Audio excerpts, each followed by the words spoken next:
bersatu di dalam doa. Bapa, kami akan mendengarkan firman-Mu, berbicaralah kepada setiap kami sehingga kami boleh mengerti dan melakukan firman-Mu. Dalam nama Yesus kami berdoa. Amin. Shalom. Shalom. Tes. Oke. Pagi hari ini adalah Prapaskah yang ketiga. Kalau di diosis kita, di diosis Sabah, mereka sebut Prapaskah ini musim puasa. Kebetulan tetangga kita juga akan berpuasa. Jadi kalau misalnya nanti anak-anak kita di rumah tanya kapan orang Kristen berpuasa, ya di masa Prapaskah. Jadi musim ini adalah musim berpuasa. Nah, pagi hari ini tema kita adalah mulai ulang. Mungkin kita nggak asing dengan kata mulai ulang. Kalau handphone kita nggak bekerja, kita biasanya mulai ulang. Nah, minggu lalu istri saya nggak bisa nonton drakor, ya. Jadi kami uninstall lagi aplikasinya, tetap nggak bisa. Karena biasanya udah ada perintah, itu perintahnya belakangan dibaca kan. Baru setelah seminggu nggak bisa, setelah saling meledek gitu kan, ya percuma handphonenya gitu kan. Akhirnya dibaca, akhirnya yang dibutuhkan hanyalah di-restart ulang. Waduh, seandainya kami tahu dari awal gitu kan, di-restart ulang dan dinyalakan kembali dan akhirnya bekerja.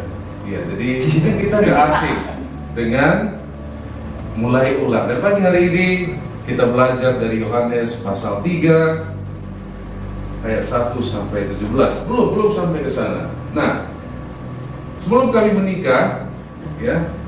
Jadi salah satu dari anggota keluarga yang berasal dari gereja tertentu tanya kepada saya, itu calon istrinya udah lahir baru belum?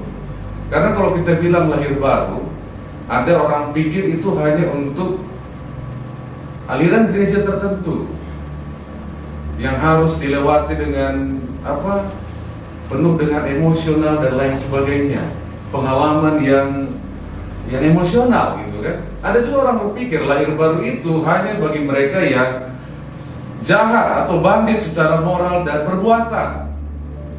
Tapi di sini yang datang kepada Yesus adalah seorang Farisi yang bernama Nikodemus, seorang pemimpin agama Yahudi. Dia seorang pemimpin agama Yahudi. Nah, secara moral seorang pemimpin pasti stabil, benar ya? Dan perbuatannya secara emosional pasti stabil. Secara moral dia pasti bertindak. Iya, mungkin kalau hukum Taurat itu harus dari 0 sampai 100, mungkin dia sudah 70-80% lah sudah sampai. Kira-kira begitu. Ini orang yang secara emosional bagus, secara moral bagus, tapi dia memiliki keraguan di dalam hatinya, ya. Dan dikatakan dia datang pada waktu malam kepada Yesus. Yesus siapa? Yesus adalah terang dunia. Jadi dia datang pada waktu malam. Kenapa? Karena reputasinya yang dikenal orang dan kebimbangan hatinya karena jabatannya yang besar. Dia datang pada waktu malam-malam, melambangkan juga kegalauan, pergumulan dan lain sebagainya. Dan dia datang kepada Yesus yang terang dunia. Dan dia berkata, Rabi, kami tahu bahwa engkau datang sebagai guru yang diutus Allah. Sebab tidak ada seorang pun yang dapat mengadakan tanda-tanda yang engkau adakan itu jika Allah tidak menyertainya. Jadi Nikodemus yakin Yesus ini pasti disertai oleh Tuhan. Tapi masalahnya Yesus ini tidak diajari oleh seorang rabi manapun. Dia tidak terpandang dan orang tahu bahwa latar belakang keluarganya adalah tukang kayu. Kita tahu Rasul Paulus itu gurunya siapa? Gamaliel Tarigan. Nah, jadi kalau Gamaliel aja seorang guru, apalagi Mama Gamal gitu. Ya, jadi rata-rata mereka diajari oleh rabi. Nah, masalahnya Nikodemus antara percaya dan ragu. Ini Yesus ini siapa? Dan Yesus tahu maknanya. Nah, jadi Nikodemus ini adalah bagian dari Sanhedrin. Jadi ada 71 anggotanya, satu imam besar, 35 di kiri, 35 di kanan, itu anggotanya. Dan Nikodemus ini salah satu dari pejabat ini. Dan dulu 30% orang Yahudi itu bekerja di bait Allah. Ya bayangkanlah hari ini di Vatikan, kira-kira begitu. Jadi ini jabatan yang sangat luar biasa, bergengsi. Dan orang ini datang kepada Yesus. Nah, dan Yesus katakan next. Yesus menjawab katanya, aku berkata kepadamu, sesungguhnya jika seorang tidak dilahirkan kembali, ia tidak dapat melihat kerajaan Allah. Wah, Yesus langsung ya. Sesungguhnya jika seorang tidak dilahirkan kembali, ia tidak dapat melihat kerajaan Allah. Siapa tadi Nikodemus? Seorang pengajar moral. Yesus gak bilang, Nikodemus, kalau kau ya Nikodemus sudah ya 70% lah, dikit lagi. Kalau dikit lagi kau buat, masuk kau kerajaan Allah. Kau ini bagus kau ini. Enggak, Tuhan Yesus bilang apa? Jika seorang tidak dilahirkan kembali, ia tidak dapat melihat kerajaan Allah. Maknanya apa? Tidak ada yang Nikodemus lakukan yang bisa membuat dia diselamatkan. Sebaik apapun Nikodemus, tidak bisa menyelamatkan dirinya. Karena nggak mungkin orang dilahirkan kembali, benar kan? Dan itu yang ditanya Nikodemus next. Kata Nikodemus kepadanya, bagaimanakah mungkin seorang dilahirkan kalau ia sudah tua? Dapatkah ia masuk kembali ke dalam rahim ibunya dan dilahirkan lagi? Nikodemus agak mengerti, ini nggak mungkin akan dilahirkan kembali. Nah, bagi Nikodemus yang moralnya bagus, Tuhan katakan, perbuatan baik yang kau lakukan tidak bisa melahirkan kau kembali. Kabar baiknya, sejelek apapun yang kita lakukan, ada pengharapan untuk kita mulai ulang kembali. Amin. Karena dilahirkan kembali, ini pekerjaan Tuhan, bukan pekerjaan saudara dan saya. Kita akan ke sana nanti. Next. Dan Yesus menjawab, aku berkata kepadamu, sesungguhnya jika seorang tidak dilahirkan dari air dan roh, ia tidak dapat masuk ke dalam kerajaan Allah. Dan Nikodemus tidak mengerti ini, padahal di kitab Yeskiel next 36 ayat 25 sampai 27 nanti dibaca di rumah, sudah dinubuatkan mengenai apa yang Yesus katakan. Dan tidak hanya dilahirkan oleh air dan roh, Tuhan juga ingin kita memiliki hati yang baru. Sehingga waktu kita melakukan hal yang baik, bukan karena pengen melakukan yang baik, tapi karena dari dalam hati kita sudah baik. Sehingga apa yang kita lakukan itu merupakan produk dari hati yang baru. Dan ini merupakan pekerjaan Tuhan melalui rohnya di dalam kita semua. Next. Dan Yesus berkata, angin bertiup kemana ia mau, dan engkau mendengar bunyinya, tetapi engkau tidak tahu dari mana ia datang atau kemana ia pergi. Demikianlah halnya dengan tiap-tiap orang yang lahir dari roh. Jadi dilahirkan oleh roh itu tidak bisa kita kontrol kapan terjadinya. Tapi kita bisa melihat ada tanda-tanda perubahan yang akan terjadi dalam hidup seseorang. Dulu saya berpikir bahwa saya sudah sering ditawarkan untuk melayani sepenuh waktu sebelum sekarang. Tapi waktu itu waktu kuliah, masih merasa ya memang kasih Allah luar biasa, tapi karir lebih indah gitu kira-kira ya. Karena kalau sekarang kita diperhadapkan antara sebuah film tayangan dan mendengarkan suara, kita akan melihat film daripada mendengarkan suara, karena melihat film itu lebih nyata. Nah, kalau sekarang kita bilang kasih Allah, mungkin sebagian kita juga masih, itu bagus, anak Allah gitu misalnya kan, ya memang bagus anak Allah, tapi mungkin ada hal lain yang lebih real daripada ini. Nah, sebelum kita ke sana, kalau ada bayi yang akan lahir, kira-kira yang repot siapa? Apakah bayinya repot? Gak pernah ya. Saya menyaksikan kelahiran 3 putri kami, mereka gak repot. Yang repot dokter dan suster-susternya. Mereka gak repot, mereka hanya menanti waktu untuk dilahirkan. Jadi kalau saudara bertanya bagaimana cara melahirkan baru, nantikan Tuhan, apalagi di dalam masa prapaskah ini khususnya. Nah, apalagi yang terjadi ketika anak lahir, apa yang terjadi? Yang pertama, waktu dilahirkan akan ada kepekaan dari seorang anak. Dia akan peka terhadap sekelilingnya. Ketika kita dilahirkan kembali, kita akan peka. Wah, ini saya di lingkungan di mana kita berada. Akhirnya dia mulai mengenal orang tuanya, sekelilingnya, ya. Bertambah hari akan peka sekelilingnya.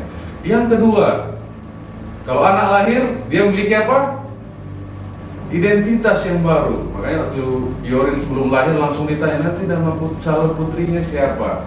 Begitu dia lahir langsung ditulis namanya, kan, detailnya. Nama si ini berat berapa kilo oleh dokter siapa? Langsung ada identitasnya, dan langsung tarigan gitu. Kenapa? Karena bapaknya tarigan. Ya nggak mungkin kan si Mangunsong misalnya gitu kan, enggak, identitasnya udah jelas. Demikian juga kita, waktu kita dilahirkan kembali, kita memiliki identitas yang namanya anak Allah. Dan ini identitas yang paling penting. Mungkin bagi kita hari ini nggak real, ini identitas ini apa sih? Anak Allah, ya sudah sering dengar anak Tuhan gitu kan. Jadi apa rupanya ini? Tapi ini adalah identitas kita yang paling penting dalam hidup. Kemarin Indonesia dihebohkan oleh jenderal kita, ya. Di persidangan saya dengar sampai ada perkataan, percuma saya jenderal bintang 2. Kenapa? Itulah identitasnya. Dengan identitasnya itu bukan dia jadi baik, jadi akhirnya merusak dirinya, salah identitas. Untung baru 2 bintangnya. Kalau bintang 4, waduh, ada negara baru mungkin di Indonesia ini, karena dia bilang percuma bintang 4, ya kan? Nah, saya nggak bilang, wah kalau saudara pengen karir yang luar biasa, kejarlah. Tapi bukan itu identitas. Identitas yang paling berharga apa? Anak Tuhan, anak Allah.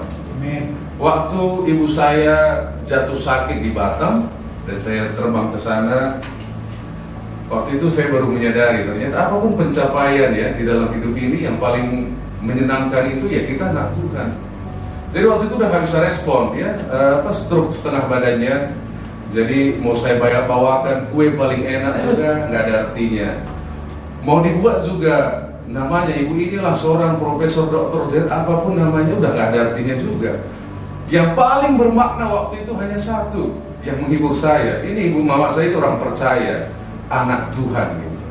Itu aja yang membuat saya tenang hati saya. Nah, jadi kalau teman-teman yang muda-muda masih di sini mau karir yang sukses dan lain sebagainya, boleh. Tapi identitas kita yang paling mahal, saudara dan saya, adalah anak Tuhan. Amin. Amin. Nah, berikutnya, next. Pertanyaannya, apakah Nikodemus akhirnya bertobat? Apakah dia akhirnya sebagai pemimpin agama Yahudi menerima Yesus? Kita bisa melihat tanda-tandanya. Dari Yohanes pasal 7 dikatakan, Nikodemus salah seorang dari mereka yang dahulu datang kepadanya, berkata kepada mereka, apakah hukum Taurat kita menghukum seseorang sebelum ia didengar dan sebelum orang mengetahui apa yang telah dilakukannya? Ini dia tanya ke sesama kawannya. Dia mulai menunjukkan bahwa dia percaya kepada Yesus.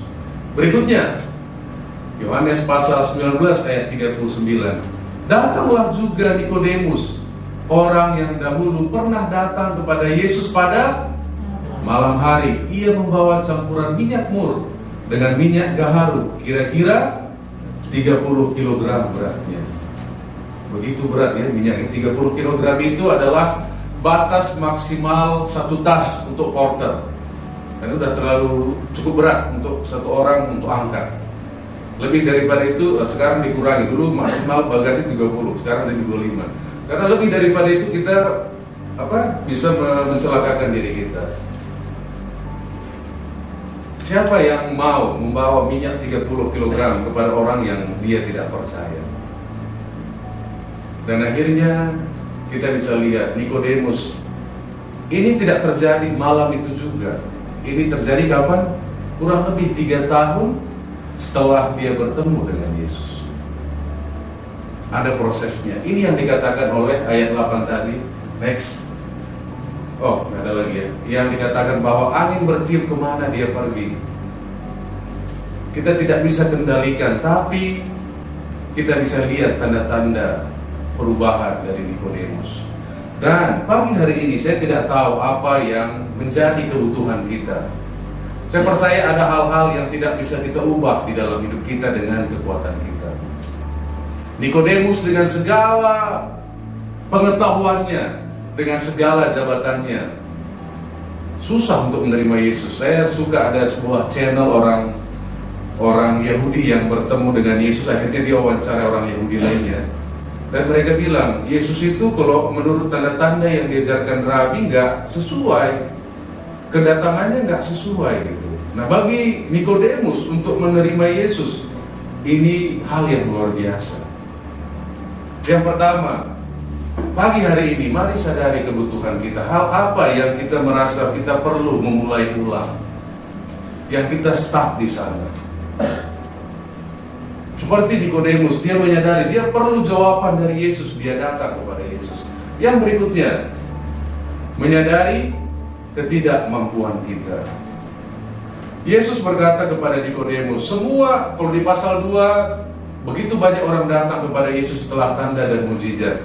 Yesus berkata kepada Nikodemus, Nikodemus, kamu harus dilahirkan kembali. Kalau tidak, kamu tidak akan mengerti tanda dan mujizat yang kamu lihat.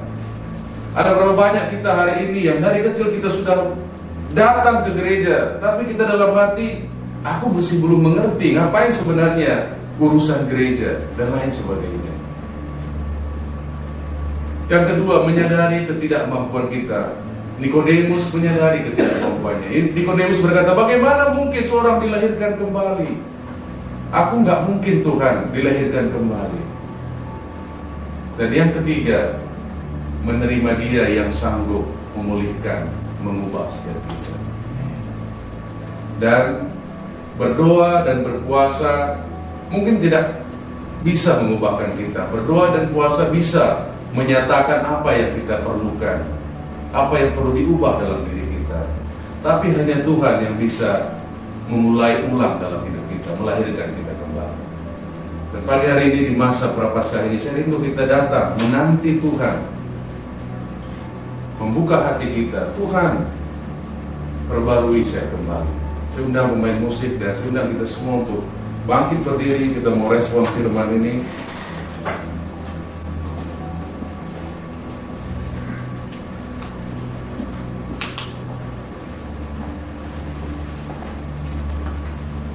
Mari kita bangkit berdiri, kita akan katakan, Tuhan pegang tanganku.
Kita minta Dia yang sanggup untuk memulihkan setiap kita boleh menjamah hati kita.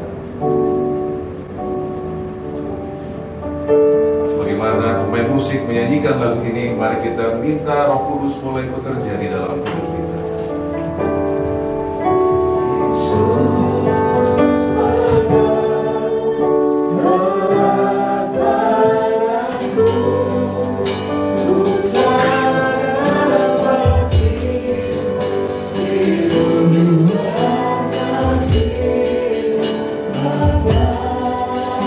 jalan